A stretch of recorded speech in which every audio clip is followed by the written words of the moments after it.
Oke.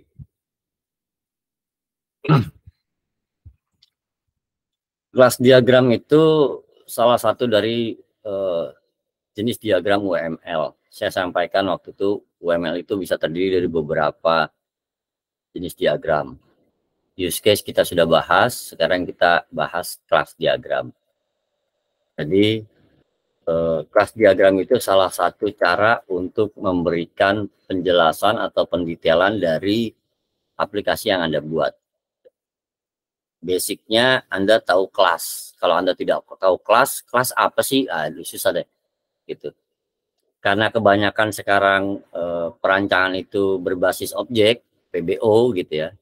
Dan Anda juga ada mata kuliah PBO, ada mata kuliah visual, dan seterusnya. Bahkan Anda diajari sistem basis data, struktur data gitu ya. Nah, itu nanti akan terkait tuh semuanya di dalam kelas diagram, basic-basic. Karena teori-teori itu akan nyangkut di sini gitu ya. Oke, kita lihat. Jadi kelas diagram ini adalah salah satu diagram yang terkait dengan UML, yang ada di dalam UML. Yang perlu digarisbawahi adalah di dalam kelas itu akan meliputi atribut. Kalau Anda tidak ngerti atribut, wassalam. Ada meliputi metode. Kalau Anda tidak ngerti metode, wassalam.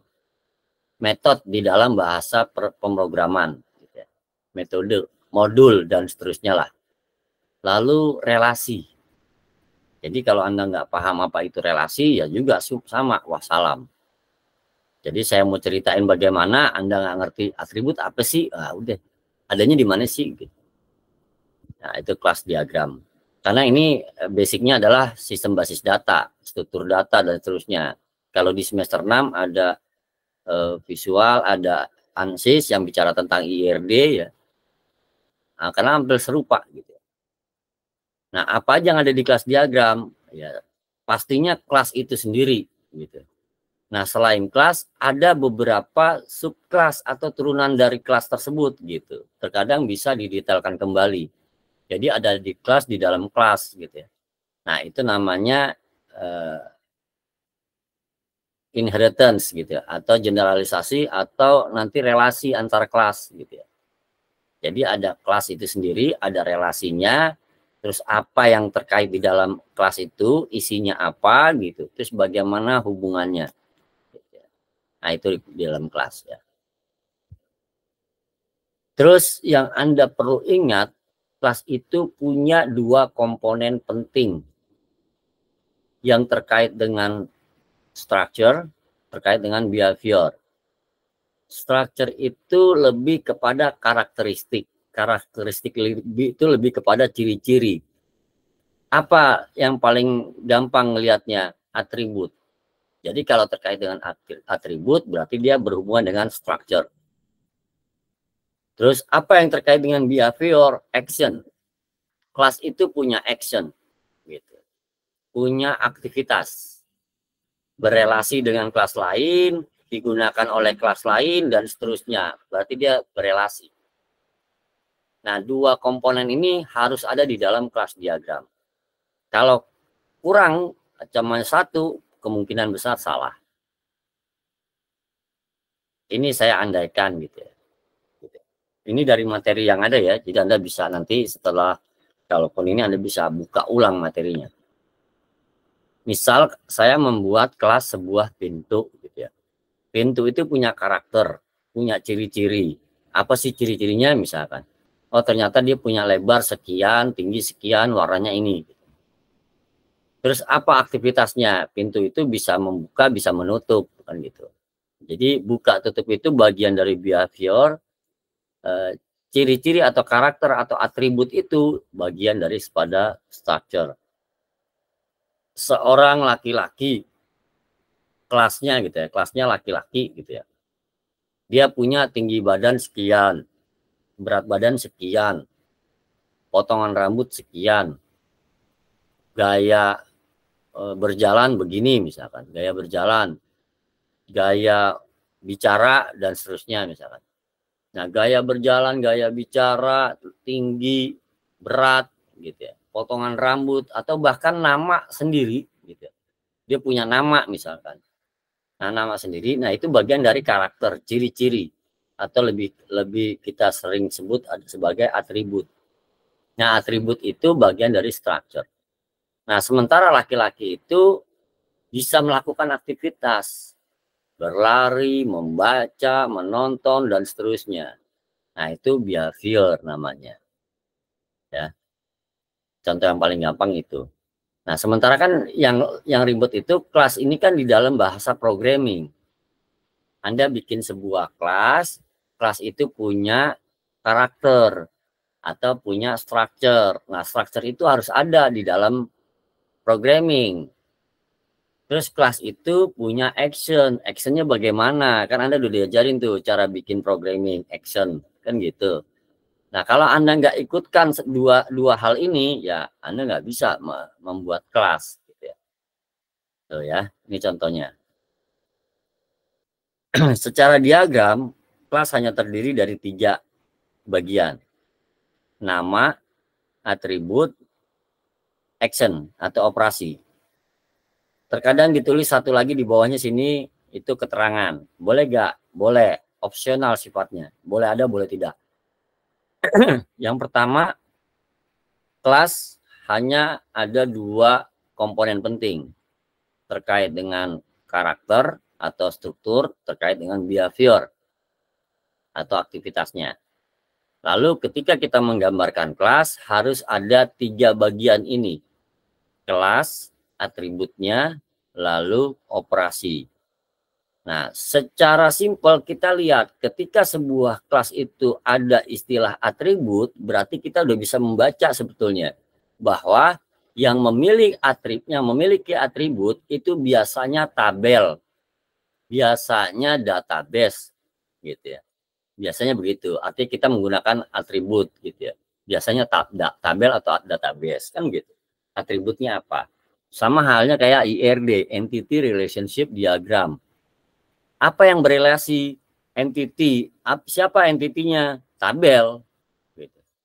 Jadi entitas yang dimaksud di dalam IRD adalah tabel. Sama, kelas juga begitu. Kelas itu berelasi. Siapa yang berelasi? Kelas. Gitu. Tapi kelas sendiri punya atribut. Nah, karena terkait dengan atribut, berarti dia kemungkinan adalah sebuah field, kan gitu. Nah, field-field tadi itu adanya di mana? Di tabel. Jadi kalau kita mau ambil gampang, kelas itu ada relasi tabel. Gitu ya. Karena isinya adalah atribut.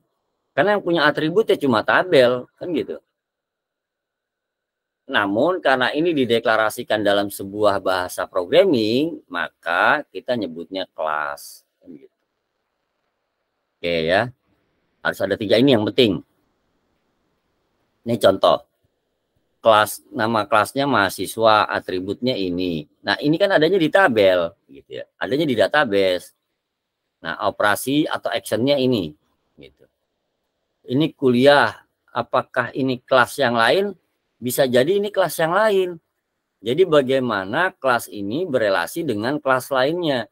Ternyata kelas ini berelasi dengan kelas kuliah, kelas cuti, kelas KKP misalkan.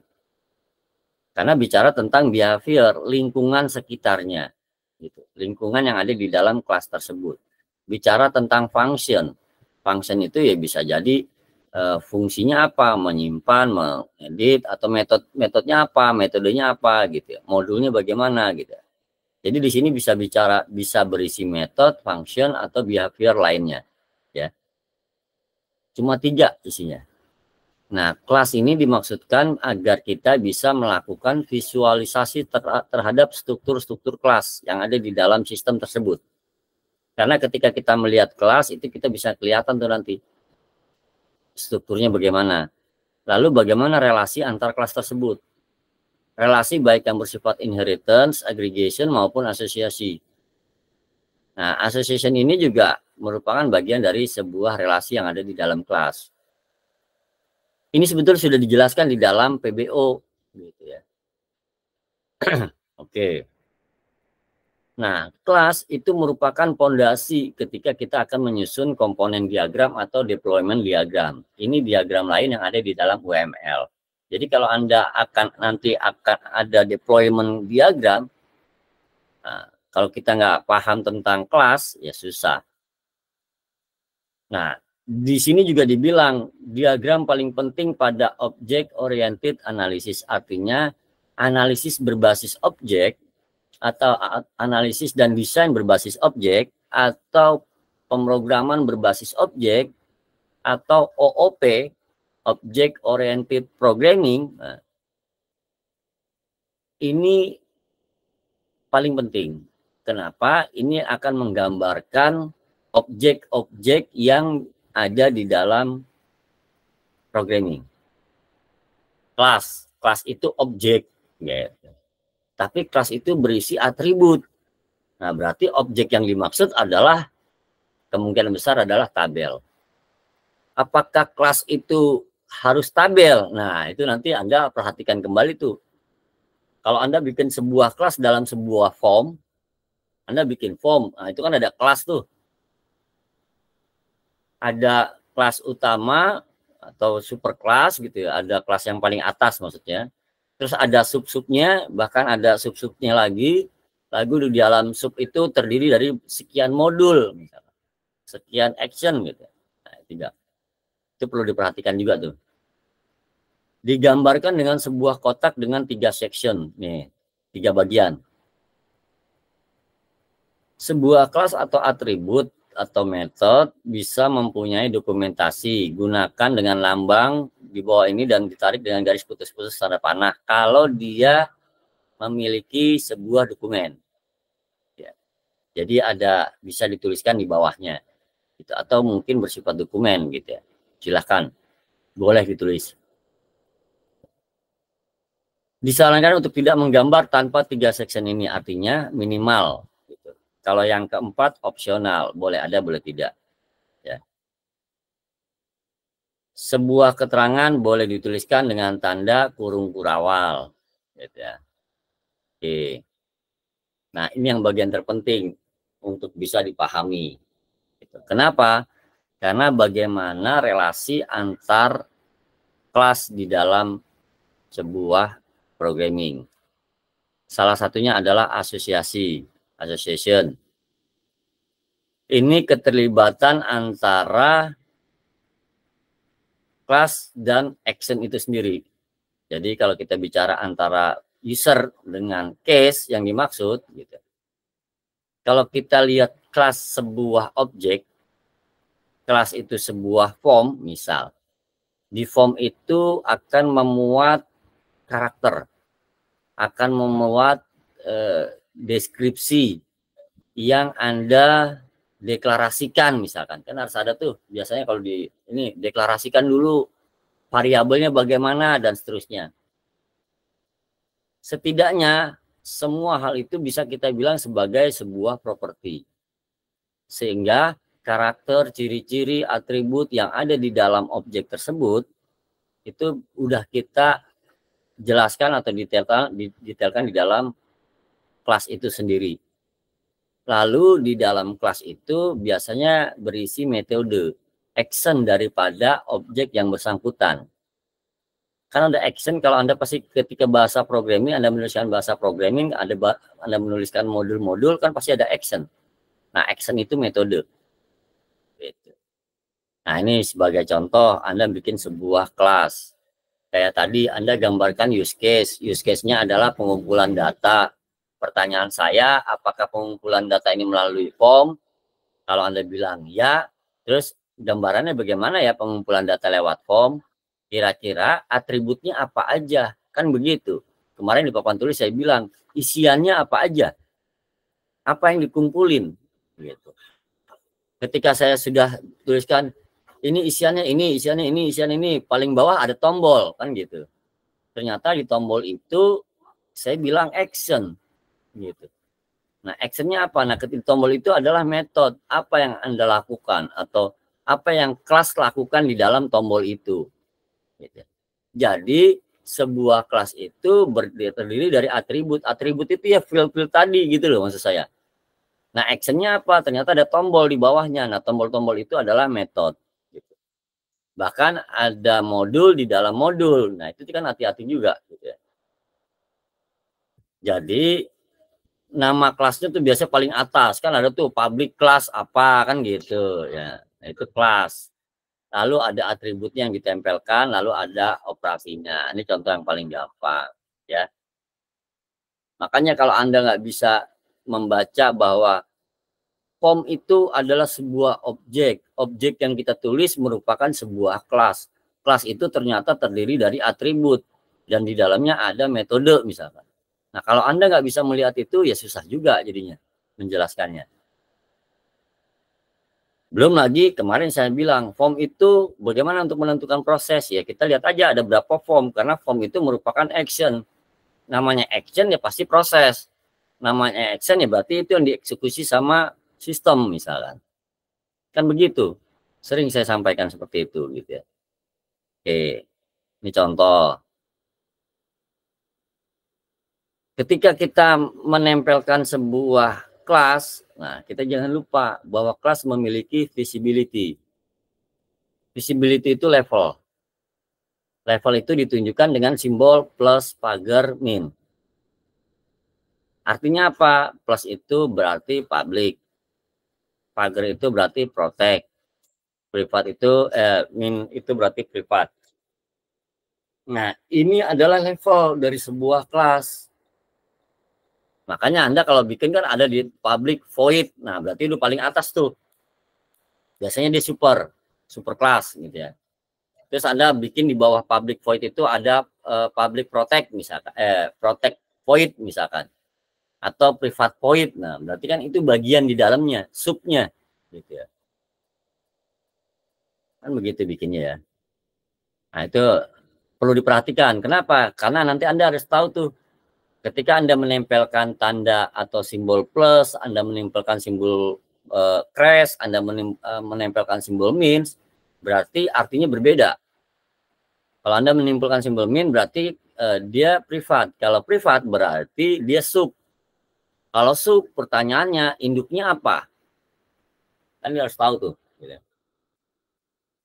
Nah, ingat level bisa diterapkan pada sebuah atribut. Jadi ketika kita akan memberikan nama atribut atau metode pada sebuah kelas, itu juga kita bisa berikan visibility. Contoh nih, ada crash A2.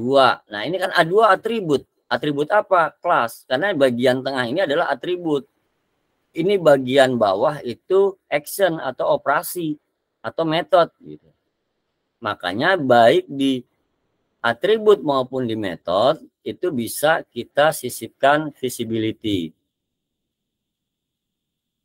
Artinya kalau kita berikan tanda plus berarti dia public void gitu ya. Artinya levelnya di atas gitu. Level kelasnya tuh dia di atas gitu. Kalau min berarti dia privat, berarti dia sub nih. Sub dari yang mana? Nah, ini hati-hati juga nih ketika menempelkan sub ini. Sementara ini kan kelas A. Berarti kelas A ini bisa jadi dia merupakan sub gitu ya. Berarti akan ada tuh di atasnya nanti yang jadi void-nya, jadi public-nya. Gitu. Nah, yang perlu diperhatikan harus ditampilkan secara berurut dari yang paling tinggi. Jadi kalau Anda mau menuliskan ini, biasakan kalau menuliskan ini paling atas adalah public-nya dulu. Crash baru min. Kalau tidak ada public, ya sudah crash. Ya. Tapi kalau ada public, ya tanda plus dulu. Gitu. Nah, lalu ketika memunculkan ini, Anda boleh menuliskan tipe data. Nih contoh, integer sekian, float sekian, chart sekian, boleh. Artinya ketika kita mau menuliskan visibility, itu boleh menuliskan tipe data, lalu boleh dituliskan baik di atribut maupun di action. Ya, jadi saya ulangi, visibility itu level akses sebuah objek. Ya, level akses. Hati-hati ya, karena ini akan ribet nih nanti. Gitu. Anda bikin kelas diagram, Anda nggak tahu dia ada di level yang mana kan gitu. Nah, ini yang bikin rumit lagi. Selain visibility, ada multiplicity. Multiple. Multiple itu lebih simpelnya adalah kardinalitas. Bagus. Raisen, ada apaan? Ada yang mau ditanyain? Kenapa bagus? Kepencet, Pak. Oke.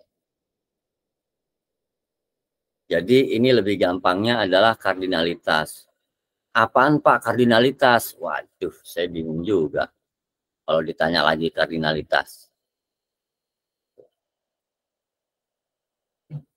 Ada yang tahu kardinalitas apa?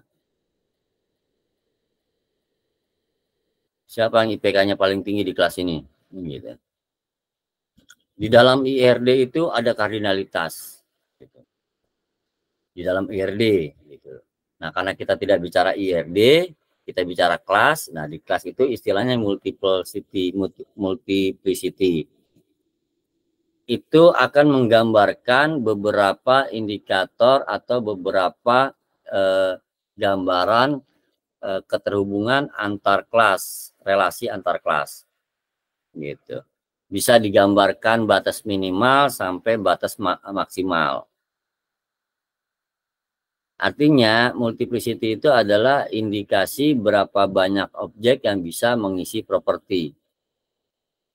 Simpelnya, sebuah kelas itu bisa diisi atau dipanggil atributnya dimiliki berapa kali atau berapa banyak. Nah, itu tergantung kondisi kelas. Ada yang dinyatakan dengan angka 1 berarti hanya 1. Ada yang dinyatakan dengan angka 0 ke 1, 0 atau 1 ini, artinya batas bawahnya bisa 0, artinya kosong pun punya nilai. Tapi paling atasnya 1, artinya tidak bisa lebih dari 1. Gitu. Sementara kalau ada tanda bintang, berarti dia tidak berbatas. Nah, tidak berbatas itu bisa diindikasikan atau dikasih indikator N, berarti nanti suatu saat N itu punya nilai. Batas atas, batas bawahnya bisa berisi angka 0 atau 1. Jadi bisa 0 titik-titik bintang atau 1 titik-titik bintang. Atau 0 titik-titik N, 1 titik-titik N. Kalau N berarti nanti suatu saat N-nya itu punya nilai. Nah, jadi multiplicity ini didefinisikan mengenai batas bawah dan batas atas. Kecuali yang pasti nilai 1. Nah, dibilang mirip dengan konsep one to many, many to one pada relasi database. Jadi kalau di IRD itu kan relasi database. Kita kenal dengan kardinalitas. Ya. Nah, ini perlu ditempel. Jadi selain visibility, level kelas, ada juga multiplicity. Keterhubungan antar kelas itu, gitu ya. Nah, bagaimana melabelkan hubungan antar kelas? Di awal tadi udah dibilang, ada yang bersifat association, aggregation, maupun generalization, maupun inheritance, dan seterusnya. Nah, nanti Anda bisa baca secara detail. Karena asosiasi, agregasi, generalisasi, itu beda-beda tipis. Kalau Anda tidak cermat, melihat perbedaannya, nah itu repot. Nanti ini Anda bisa baca.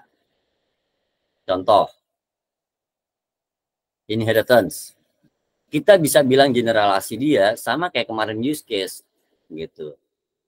Mudah-mudahan Anda punya catatannya, gitu. Terkadang, ya catatan saya kan di papan tulis tuh cukup keren tuh, antara terbaca dan tidak terbaca.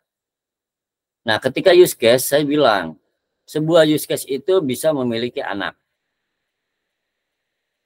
Jadi ada istilah induk anak. Kita bisa bilang induk anak dengan istilah extend atau include. Kan gitu. Kalau include berarti panahnya ke include. Kalau extend berarti panahnya ke induk. Gitu. Misal use case A, use case B gitu ya. Use case A induk, use case B anak. Kalau include B-nya adalah mengarahnya ke B panahnya. Kalau extend panahnya mengarah ke A. Itu kalau di use case. Kalau di kelas, nah, induk anak tuh seperti ini. Ini superclass, ini subclass. Ini induknya, ini anaknya. Artinya atribut yang ada di sini atau kelas ini bisa dipecah menjadi dua kelas ini. Dua kelas ini merupakan bagian dari kelas ini. Subclass mewarisi feature dari superclassnya. Artinya subclass ini bisa hal-hal yang ada di atribut-atribut yang ada di sini bisa juga berlaku di sini gitu. Yang terpenting kalau kita menulis sebuah generalisasi, anak panahnya ke atas, ke induk maksud saya. Ya. Jadi ini contoh lain apa sih? Kalau di yang kemarin tuh di sini pembayaran, di sini kredit, terus di sini cash, di sini apa tuh? Kredit, cash, kemarin tuh pembayaran kredit, cash, satu lagi model pembayaran, gitu ya. Nah itu anaknya gitu ya. Kita lihat di sini ada angka 0,1 berarti atribut ada di sini bisa dimiliki paling tidak 0 maksimal 1. Di sini hanya 1. Artinya di sini hanya bisa dimiliki 1 gitu. Tidak bisa lebih dari 1. Jadi setiap person hanya bisa memiliki 1 address. Sebuah address bisa terdiri dari 0 orang, artinya sebuah alamat bisa jadi tidak ada orangnya, atau maksimal 1. Analoginya begini, sebuah kecamatan bisa berisi 1 orang, atau memang tidak ada orang. Sebuah RT bisa berisi 1 orang, atau tidak ada orang. Tapi maksimal 1. Maksimal 1. Dan sebuah alamat hanya bisa dimiliki 1. Gitu. Tidak bisa setiap 1 orang memiliki 2 alamat. Gitu. Kalau kita mau menuliskan 1 orang bisa berisi 2 alamat, berarti di sini jangan 1. Gitu. Bisa 0 ke titik-titik bintang, 0,2, 0,n misalkan. Tergantung kita maunya bagaimana. Ketika akan kita menuliskan kelas tersebut, kelas person itu bisa memiliki beberapa kelas address. 1 orang bisa memiliki beberapa alamat. Nah, itu beda ya. Tuh, ini contoh. Ini generalisasi, kalau ini asosiasi. Nih, asosiasi ya. Gitu. Oke. Nah, keterangan tentang ini harus Anda pelajari nih. Arti dari penulisan 1, 0,1, 0,, bintang doang, 1 titik-titik. Nah, bahkan ini lebih spesifik lagi. Sebetulnya sih simpel kalau Anda ini. Yang jelas ini adalah multiplicity. Ya. Notasi-notasi yang harus ditempelkan di dalam kelas diagram. Hubungan yang lain apaan? Relasi lain adalah agregasi.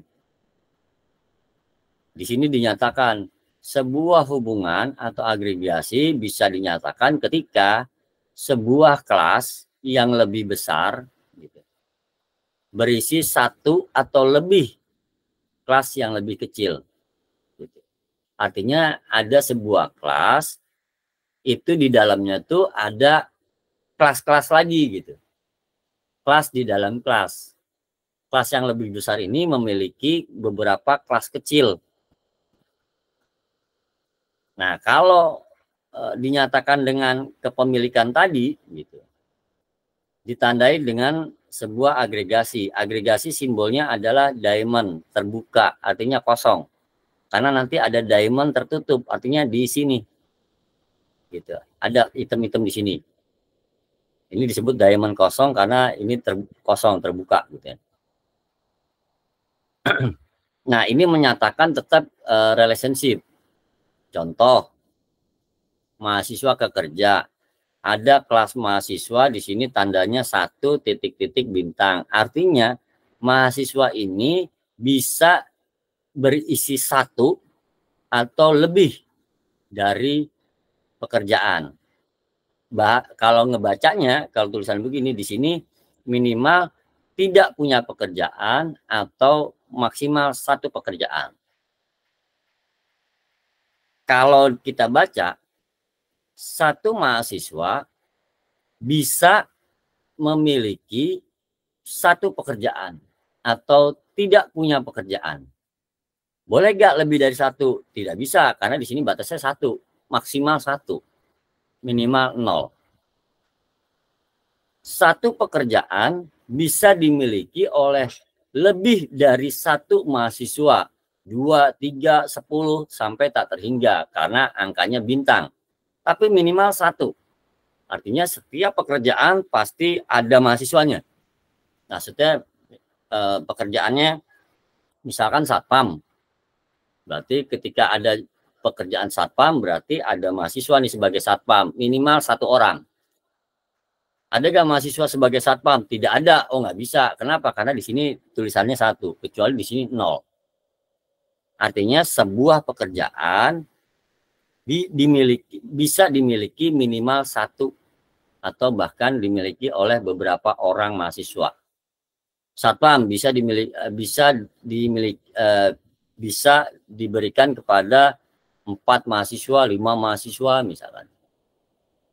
Jadi bacanya begitu kalau begini, ya. 1 mahasiswa bisa memiliki minimal 1 pekerjaan, maksimal 1 pekerjaan. Lebih dari 1 nggak bisa karena tulisannya 0,1. Ini juga 1 mahasiswa. Nah, kalau ini tidak ada bintangnya, 1 mahasiswa hanya bisa memiliki maksimal 1 wali. Atau 1 mahasiswa ada yang tidak punya wali, karena batas minimalnya 0. Kalau 0 berarti tidak punya wali, gitu ya. Kalau ini juga sama, 1 mahasiswa bisa memiliki 1 orang tua. Nah, kalau kita balik, 1 orang tua bisa memiliki lebih dari 1 mahasiswa. Betul nggak? Ya bisa, karena 1 orang tua kan kalau anaknya 7, berarti 7-7-nya kuliah, berarti 7-7-nya mahasiswa, misalkan, kan gitu. Nah, kalau yang statusnya seperti ini, dia merupakan agregasi. Yang perlu digarisbawahi adalah jika dipisah tidak merubah makna.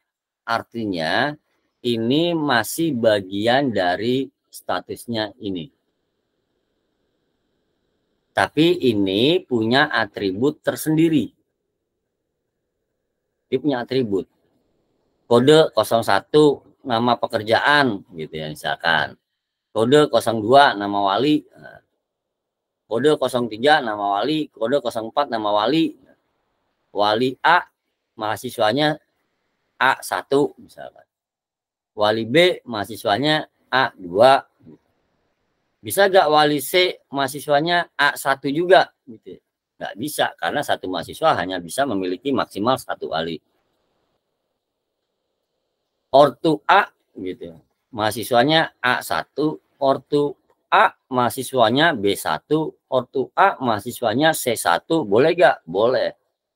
Karena 1 mahasiswa bisa memiliki 1 orang tua bisa memiliki beberapa mahasiswa. Nah, ini bisa berdiri sendiri. Gitu. Ini bisa berdiri sendiri. Walaupun ini menjadi bagian dari kelas ini. Artinya kita membuat kelas mahasiswa, di dalamnya ada subkelas lagi yang namanya kerja, wali, ortu. Sementara kalau subkelas ini kita jadikan utama atau kita pisah, dia tetap tidak merubah atribut yang ada di sini. Nah, itu yang dibilang agregasi. Contoh, sebuah ruang memiliki meja dan kursi, gitu. Tapi kursi bisa kita pisah sendiri tuh. Publik ruangan, privat kursi, privat meja, misalkan. Tapi bisa nggak kursi atau meja itu kita sendirikan? Bisa. Kita pisah gitu. Artinya tidak kita, misalkan dia ada di ruangan satu gitu ya, terus kita pisah nih kursi sendiri. Jangan di ruangan deh, bawa keluar ke lapangan. Labelnya tetap 01 kursi A, kursi B, kursi C misalkan. Label 02 meja A, meja B, meja C gitu. Artinya ini maknanya tetap gitu. Walaupun dipisah dari kelas ruangan. Ya, makanya di sini jelaskan, tanpa kehadiran ruang, meja dan kursi bisa tetap ada. Artinya dia bisa berdiri sendiri. Ini bisa berdiri sendiri walaupun tidak ada ini. Tapi permasalahannya kan kita membuat kelas itu di awal. Berarti yang terbuat kan harus ini dulu, baru kelas ininya gitu. Tapi kalau ini kita mau sendiri kan boleh nggak? Boleh. Nah, itu yang dibilang agregasi. Beda dengan generalisasi tadi. Gitu. Kalau ininya belum ada, ya ini nggak akan muncul. Artinya ini nggak bisa dipisah. Gitu. Orang tuanya nggak ada, kok muncul anak dari mana? Simsalabim jadi anak. Gitu. Orang tuanya nggak ada. Nggak bisa. Nah, ini generalisasi. Kalau ini turunan. Gitu. Pewarisan kalau misalnya. Inheritance misalkan orang bilang. Nah kalau ini enggak. Gitu. Kalau ini enggak. Ini bisa berdiri sendiri. Itu bedanya. Makanya simbolnya beda. Agregasi. Nah, kalau yang simbolnya terblok, berisi, diamond tertutup, kita bilang sebagai komposit. Nah, ini hati-hati juga nih. Komposit itu sebuah kelas, gitu. Sebuah kelas pencipta, gitu. Tapi memiliki kelas juga di bawahnya. Memiliki kelas di dalamnya. Jadi sebuah kelas memiliki kelas di dalamnya. Nah, sementara ini sebagai induk. Anda lihat bedanya dengan generalisasi. Ini induk, dia punya anak. Kalau tidak ada ini, tidak ada ini. Tidak ada kampus, tidak ada fakultas. Ya, tidak ada kampus, tidak ada fakultas. Apakah ini generalisasi? Nah, karena generalisasi begitu kan, anak dan induk. Tidak ada anak, gitu. Kalau induknya tidak ada. Kita lihat. Kampus memiliki fakultas. Atau kampus terdiri dari beberapa fakultas. Artinya, karena di sini tulisannya minimal 3 titik-titik bintang. Berarti ini bisa dimiliki minimal 3. Jadi satu universitas minimal 3 fakultas atau lebih. Sementara satu fakultas bisa dimiliki oleh satu kampus. Gitu. Nah, di sini ada keterangan tanpa ada kampus maka tidak ada ini. Artinya kalau tidak ada ini berarti tidak ada kalau tidak ada kampus maka tidak ada fakultas. Kalau generalisasi, kalau tidak ada induk sama tidak ada ini gitu. Berarti hampir sama dengan generalisasi. Nah, bedanya apa? Nah itu harus diperhatikan nanti itu benar-benar dilihat. Kita tengok.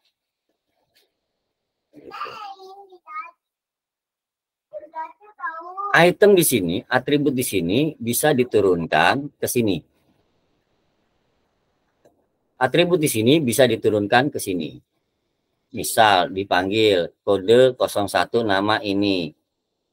Ini masih menempel di sini. Artinya ini masih keterkaitan atributnya. Bedanya di situ antara generalisasi dan komposit. Sementara kalau ini bisa berbeda. Artinya tidak berkaitan. Contoh, kode 01 Universitas A, kode 02 Universitas B, kode 03 Universitas C. Di sini fakultas A, kode 01 fakultas A, kode 02 fakultas B. Atribut yang ada di sini belum tentu atau tidak berkaitan sama sekali atribut yang ada di sini. Jadi bedanya komposit sama generalisasi, kita tengok atributnya. Apakah atributnya itu saling berkaitan? Gitu. Kalau tidak, kita bisa bilang komposit. Tapi kalau iya, jangan komposit, tapi generalisasi. Kenapa? Karena ini turunan dari si induk. Nah, gitu ya. Hati-hati itu ya. Ribet gak? Ribet. Mumet gak? Mumet. Apalagi kalau Anda tidak mendengarkan sama sekali. Gitu ya. Nah, kita lanjut. Ini beberapa contoh yang bisa kita lihat. Jadi saya ulangi. Di kelas itu ada beberapa relasi. Baik agregasi, generalisasi, komposit, maupun asosiasi. Ada asosiasi, ada generalisasi, ada agregasi, ada komposit. Ada komposit, ada agregasi, ada asosiasi, ada generalisasi. Gitu ya. Kelas. Ini contoh. 3 kotak wajib, 4 kotak opsional. Oke. Ini contoh. Anda bisa lihat, ini contoh. Ada apa namanya? Multiplicity, ada visibility. Ya, hati. Nah, ini multiplicity, keterangannya, indikator relasinya. Ini tadi sudah dijelaskan, mana yang komposit, mana yang agregasi, mana yang generalisasi, gitu ya. Ini tadi level indikator variabel, baik public, protect maupun privat, bisa ditempelkan untuk setiap atribut. Ya. Contoh. Nah, ini contoh lengkap. Di sini relasinya ada, generalisasi, asosiasi, maupun multiplicity, dan seterusnya. Bahkan sampai nih, ya, agregasinya ada. Cuman tidak dituliskan komposit di sini, mungkin karena tabelnya tidak terkait dengan komposit, gitu ya. Ya, ini contoh. Nah, Anda bisa lihatlah beberapa contoh nanti, ya. Nih, many to many asosiasi. Kelas dosen, kelas mata kuliah. Di sini ada kelas jadwal. Relasi antara dosen sama mata kuliah itu adanya di jadwal. Terus bagaimana menggambarkannya? Apakah begini benar? Ya nggak bisa. Harus digambarkan dengan sebuah relasi. Baik dosen ke jadwal maupun mata kuliah ke jadwal. Makanya dibuatnya seperti ini. Gitu. Tulis, hindari penggunaan garis terputus. Karena nanti ini perlu ditengok lagi, benar atau tidak. Ini ke sini bagaimana, ini ke sini bagaimana. Nah, yang bagus bikinnya seperti ini. Ya. Ini contoh juga sama. Nah, ini kan generalisasi. Kalau kita ini mau bikin bilang komposit, nah hati-hati juga. Bagaimana nanti kondisinya. Jadi hubungan relasi itu tergantung kita melihat perancangannya itu berdasarkan keterkaitan antar kelas itu sendiri di dalam bahasa programming. Ya. Ini contoh generalisasi, ini contoh agregasi dan komposit. Ya kan? Di mana agregasi, di mana komposit gitu ya.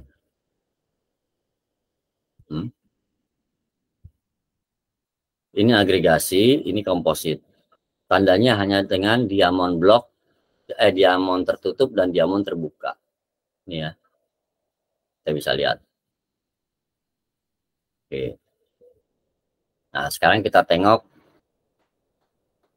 Jam 9.45, masih 15 menit. Ini contoh. Kebetulan contohnya dari sebuah produk. Saya udah sering bilang nih. Kenapa? Karena kita kalau di kelas, kita mengambil contoh dari apa yang Anda mau bikin. Artinya contohnya itu masih tidak kelihatan. Kita merancang soalnya. Kita membuat use case bukan dari produk yang sudah ada, tapi kita membuat use case dari apa yang kita rancang. Nah, ini kan berkebalikan. Teori memberikan penjelasan atau contoh berdasarkan produk yang sudah ada. Sementara Anda harus membuat produk untuk membuat konsep ini gitu. Namanya merancang ya berarti kan konsepnya dulu. Nah, baik. Yang penting pemahaman bagaimana nanti ujung-ujungnya Anda memahami sebuah produk tersebut. Contoh ini salah satu produk berupa form permintaan dan bukti tanda terima. Kalau kita melihat seperti ini, bagaimana kita membuat kelas diagram? Gitu ya. Langkah-langkahnya sudah dijelaskan di sini secara detail. Makanya kalau Anda tidak mencermati, apalagi tidak membaca, susah. Langkah pertama adalah membuat kelompok.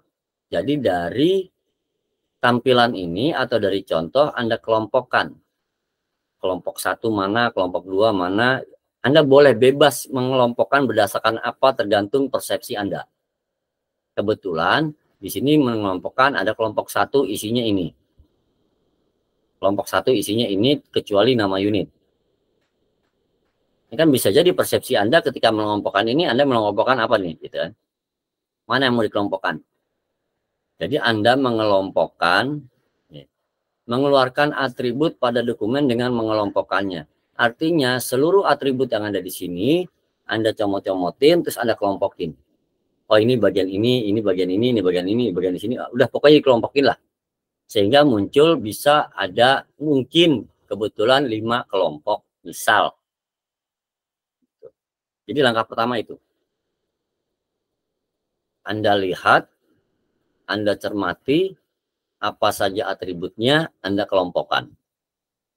Habis itu, setiap kelompok Anda berikan key. Nah,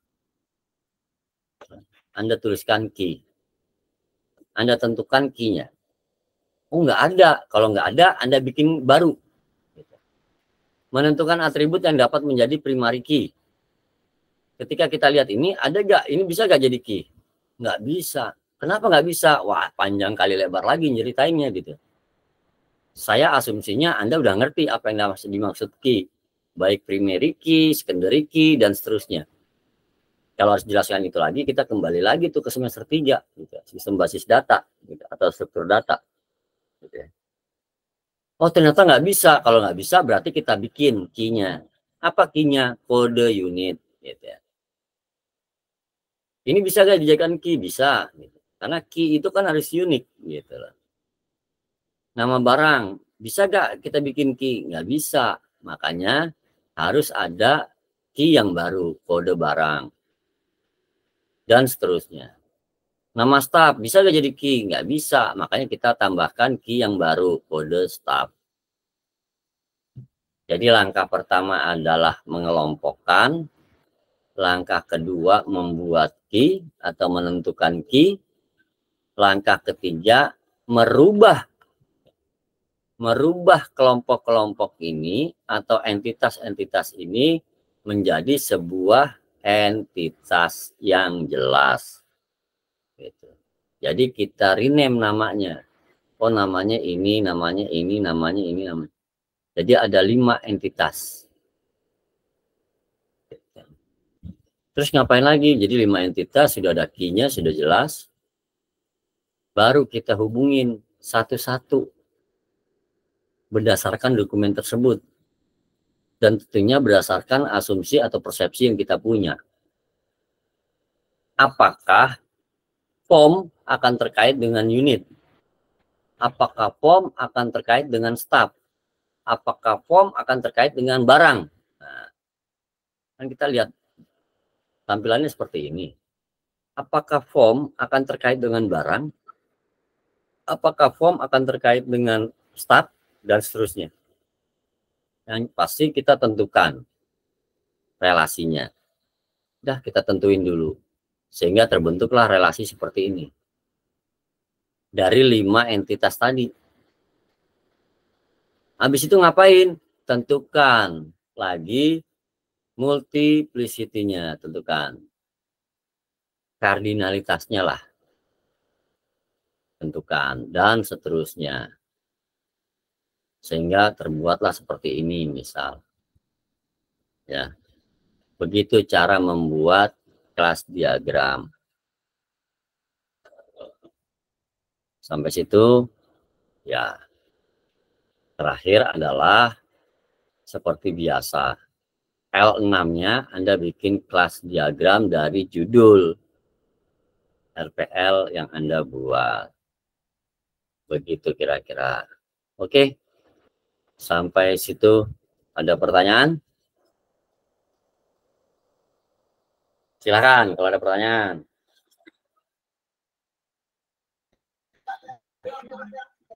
Oke. Maaf Pak, Ya. bikinnya itu pakai aplikasi atau ditulis tangan aja? Bikinnya? Ah, Yang enak sih pakai aplikasi aja dah. Pakai oke. tools. Tapi kalau Anda keberatan pakai tools, ya pakai tangan juga boleh. Kalau pakai tangan berarti Anda foto, tapi tetap Anda convert ke PDF. Udah gitu aja. Pastikan jelas tulisannya. Paling tidak terbaca. Bukan berarti tulis tangan jelek atau bagus, bukan. Tapi terbaca. Jangan kayak kemarin ketika use case. Tulis tangan, tapi tidak terbaca gitu. Kalau banyak yang tidak terbaca gitu. Saya ngerti sih Anda tidak ada yang bisa menulis gitu. Jangan-jangan TK-nya pada kagak lolos nih gitu kan. Tapi maksud saya yang terpenting terbaca gitu. Karena sejelek apapun tulisan Anda, kalau terbaca enak gitu loh. Ini udah jelek nggak terbaca, kan mumet gitu. Udah gitu nggak bisa jelasin, oh gimana coba? Yang dijelasinnya apa, yang ditulis apa. Bebas, intinya saya tidak mau mempersulit Anda pakai tools atau tidak, tapi untuk mempermudah, karena toh nanti Anda juga akan pakai. Jadi supaya Anda belajar menggunakan tools, ya baiknya menggunakan tools. Supaya Anda juga kenal, oh toolsnya ini yang enak. Karena tools itu banyak. Jadi bebas, Anda mau pakai tools apa aja, Anda tulis tangan pun juga boleh. Ya. Oke, ada lagi? Silakan. Yang mau tanyain? Terima kasih Pak. Ya. Oke, kalau nggak ada, saya cek absen. Bagus, Tri, masih ada? Ada, Pak. Anil ada? Hadir Pak. Sandra, Febri? Hadir, Pak. Rena? Ilham Hasani? Saya, Pak. Tahrul Hakim? Ada. Dimas Alfianto? 2205? 2206? Yoga? Hadir, Pak. Yoga. 2801? Sulhan? Hadir, Pak. 2809? Fadilah? Hadir, Pak. Nah, nggak ada lagi. Ada yang belum? Pak, ini untuk pengumpulan tugasnya lewat LMS lagi atau nanti di lewat LMS? Lewat LMS. Screenshot ke GCR seperti biasa. Baik, Pak. Oke, kalau tidak ada silakan Anda open cam yang bisa aja. Saya mau screenshot seperti biasa.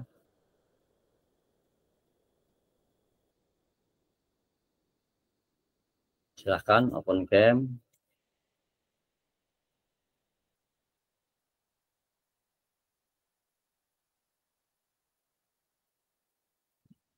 1, 2, 3, 4, 5, 6, 7. Hanya 7 orang.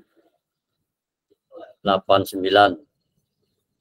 1, 2, 10. 1, 2, 3, 4, 5. 1, 2, 3, 4, 5, 6, 7, 8, 9, 10, 11, 12. 12 orang.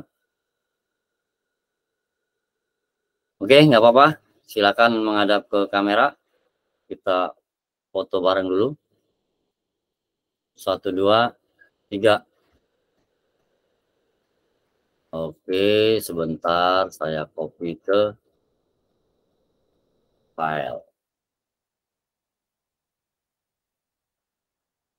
Oke, sekali lagi, saya bebas. Boleh main jelek-jelekan juga nggak apa-apa. Yang penting jangan kebalik mukanya. Oke, menghadap ke kamera. 1, 2, 3.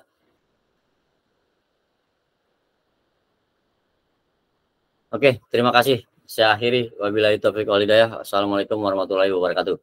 Waalaikumsalam. Terima kasih, Pak. Yuk. Oke.